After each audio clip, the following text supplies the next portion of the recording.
Assalamualaikum warahmatullahi wabarakatuh. Perkenalkan, nama saya Renditya Fulviano. Saya ingin menjelaskan materi tentang bioteknologi konvensional. Jadi apa itu bioteknologi konvensional? Bioteknologi konvensional adalah bidang ilmu yang tak terpisahkan dalam kehidupan manusia. Seperti bidang ilmu lain, bioteknologi konvensional membantu kehidupan manusia menjadi lebih baik dan sejahtera. Tujuannya untuk menjalankan yang gizi dan cita rasa bahan pangan. Bioteknologi konvensional juga dapat membuat makanan lebih tahan lama, lebih ekonomis, dan tidak menyebabkan alergi. Bioteknologi konvensional juga dapat membantu meningkatkan industri pertanian perdagangan. Bioteknologi konvensional juga dapat dimanfaatkan di bidang kesehatan, seperti untuk membuat vaksin, insulin, maupun antibiotik.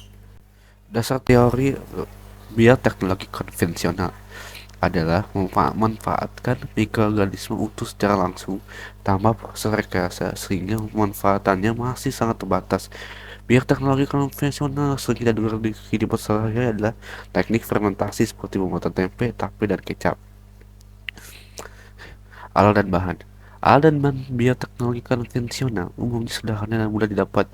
Alat yang sering digunakan antara lain adalah ember atau panci untuk merebus atau mengukus bahan baku, gelas, sendok, dan sepatu untuk mencampur bahan, toples atau wadah lain untuk fermentasi, kain saring atau saringan untuk menyaring, baskom atau wadah untuk mencuci bahan, alat pengukur suhu untuk mengukur suhu proses fermentasi. Langkah-langkah berikut adalah langkah-langkah bioteknologi konvensional secara umum. Pertama, pemilihan bahan baku. Kedua, proses fermentasi. Ketiga, pemurnian produk. Empat, pengujian produk. Eksperimen. Eksperimen bioteknologi konvensional adalah percobaan yang dilakukan untuk menghasilkan produk atau jasa melalui pemanfaatan makhluk hidup atau produknya. Eksperimen bioteknologi konvensional dapat dilakukan di berbagai bidang seperti pangan, pertanian, dan medis. Berikut adalah beberapa contoh eksperimen bioteknologi konvensional. Pertama, pembuatan tempe.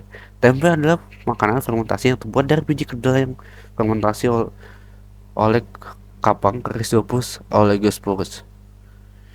Tempe merupakan sumber protein yang baik dan memiliki rasa yang lezat. Untuk membuat tempe diperlukan bahan-bahan sebagai berikut. Yang pertama itu biji kedelai, yang kedua kapang Rhizopus oligosperus, yang ketiga air, dan keempat daun pisang. Langkah-langkah pembuatan tempe adalah sebagai berikut. Pertama, cuci bersih biji kedelai. Dua, rendam biji kedelai dalam air selama 2 sampai 24 jam. Tiga, tuliskan biji kedelai dan rebusan hingga matang. Empat, haluskan biji kedelai yang telah direbus. Lima, tambahkan air dan aduk hingga rata. Enam, masukkan adonan tempe ke dalam cetakan dan tutup dengan daun pisang. Dan ketujuh, diamkan adonan tempe selama 2 sampai 3 hari. Dan ke-8, dan terakhir, tempe siap dikonsumsi. Yang kedua, pembuatan tapai. Tapai adalah makanan fermentasi yang terbuat dari beras, singkong, atau umbi-umbian lain yang difermentasi oleh kapang Saccharomyces cerevisiae.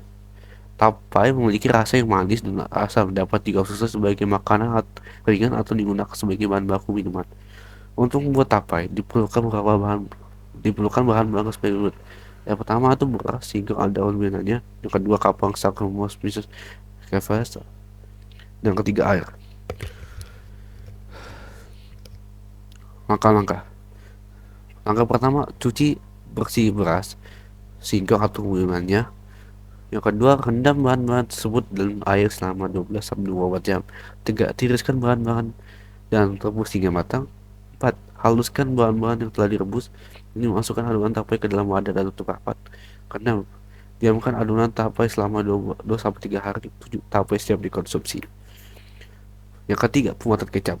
Kecap adalah saus fermentasi yang terbuat dari kedelai, beras atau gandum yang fermentasi oleh kapang Aspergillus oryzae dan bakteri Actiaceti. Kecap memiliki rasa yang gurih dan asin dan dapat digunakan sebagai bumbu makanan. Untuk membuat kecap diperlukan bahan-bahan sebagai berikut. Yang pertama, kedelai, beras atau gandum. Kedua, kapang Aspergillus oryzae. Yang ketiga, bakteri Actobacter azeti. Yang keempat, air. Berikutnya langkah-langkah pembuatan kecap adalah sebagai berikut. Yang pertama, cuci bersih kedelai, beras atau gandum. Yang kedua, rendam bahan-bahan tersebut dalam air selama 12 sampai 24 jam. Tiga, tiriskan bahan-bahan dan rebus hingga matang. 4. Haluskan bahan-bahan yang telah direbus. 5. Masukkan adonan kecap ke dalam wadah dan tutup. 4. Diamkan adonan kecap selama 2 sampai 3 bulan. 7. Kecap siap dikonsumsi. Jadi kesimpulannya, biar teknologi konvensional adalah biar teknologi yang memanfaatkan mikroorganisme seperti bakteri atau jamur untuk menghasilkan produk bahan atau jasa yang bermanfaat bagi manusia. Bioteknologi konvensional biasa dilakukan secara sederhana dan diproduksi dalam jumlah yang besar. Oke, sekian dari saya. Mohon maaf jika ada salah kata. Wassalamualaikum warahmatullahi wabarakatuh. Dadah.